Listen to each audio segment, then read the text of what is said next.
Գազայում իսրայելական ավիահարվածների հետևանքով առնվազն 25 մարդ է զոհվել, այդ թվում կանայք և երեխաներ, հայտնել են Համասի ներկայացուցիչները, դա որակելով լրջագույն էսկալացիա։ Ավելի վաղ Ցահալը հայտնել էր, որ Խան Յունիսում զինյալները կրակ են բացել իսրայելցի զինծառայողների վրա, խախտելով հրադադարի համաձայնությունը։ Համասը հերքում է հարձակման բոլոր մեղադրանքները։ Շարժման տվյալով նոյեմբերի 10-ին ԱՄՆ-ի միջնորդությամբ հաստատված հրադադարից հետո իսրայելական հարվածների հետևանքով զոհվել է ավելի քան 300 պաղեստինցի։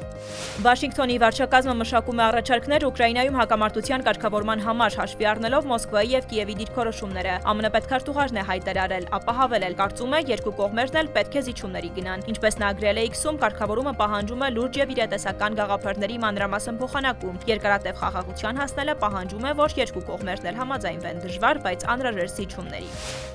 Հունգարիայի վարչապետը համոզված է, Եվրամիությունը պետք է դադարեցնի Ուկրաինայում ռազմական գործողությունների, ինչպես նաև ուկրաինական ռազմական մաֆիայի ֆինանսավորումը։ 135 միլիարդ եվրո, ահա թե որքան գումար է Բրյուսելի բյուրոկրատիայի ղեկավարը Եվրահանձնաժողովի նախագահ Ուրսուլա ֆոն դեր Լեյենը ցանկանում հավաքել Ուկրաինայի համար։ Սա պատերազմը շարունակելու գինն է։ Նախագահը ունի մեկ խնդիր՝ նա փող չունի, գրել է Օրբանը X-ում։